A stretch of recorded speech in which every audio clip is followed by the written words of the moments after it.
ones spoke, "Be strong and courageous." Jesus had died, and all was dark and uncertain. Would he come back like he had said, alive and newly risen? The scriptures tell us that the doors of the house were locked for fear of the Jews. On the day of Jesus' death, he had torn the temple curtain in two. The temple, which was the center of the Jewish life, was transformed by the power of his death, serving as a sign to all that he was indeed Jesus of Nazareth and God's true Son. Yet on this day, we find the disciples shutting themselves out from the world, and for one paralyzing reason: fear. This seems to be the opposite reaction that Jesus had hoped would come from the disciples after his death.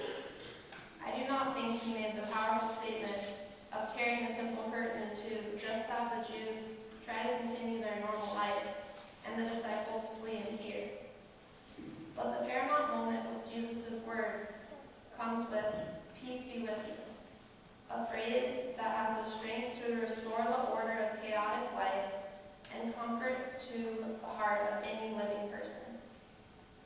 Thomas was not there to hear these words the first time. His opportunity came a week later when, although the doors were shut, Jesus came and said again, "Peace be with you." How scared and awkward must the disciples have felt when their Lord returned, marks of nails in his hands and a mark on his side.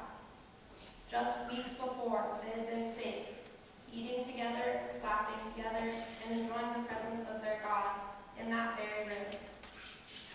Now, after days of pain, darkness, and then uncertainty, that same man appeared before them.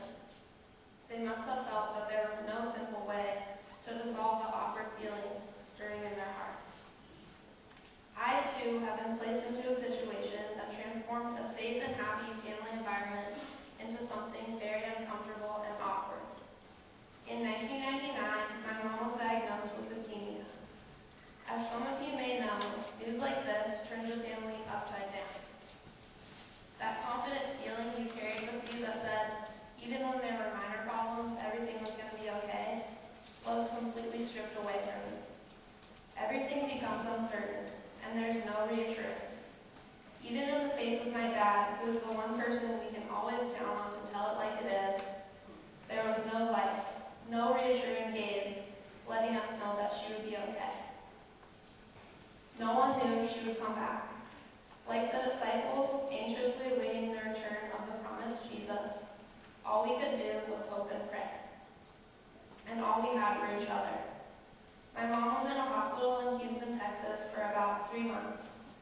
3 months is a very long time for young children to be without a mother and for a mother to be without her children. We had good days where we could see strands of light seeping through the clouds, and we had bad days where all was dark. The worst for me were the nights. Darkness is the absence of light, and these nights were black. I couldn't see my mother's face to say goodnight to me, so I couldn't see God's face. But I slowly began to realize that the only way to get through this would be with God's help. My family began to embrace the truth that we were going to make it through this, no matter what. If she came back, we were going to make it, and if she didn't, we were going to make it. Thanks to God's plan for my mom's life, she came home after those 3 months away. I've never talked to my mom about this now, but despite my feelings of elation as I anxiously awaited her return home, when she finally walked through the door to be met by a big but cautious hug from my little brother and I, it was different than I had expected. It was uncomfortable and awkward. The days that followed as she struggled through her hard-fought battle to remission included strange silences and a search for the right words to say.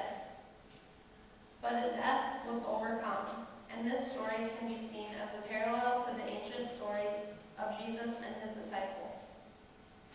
Jesus brought light into my family's house with the healing of my mom, just as he brought light into the room that was locked with the disciples inside. Was it a struggle to start living our normal lives again and face the world with the same confidence we had once carried? Of course. But I can honestly say, when I look at my mom now,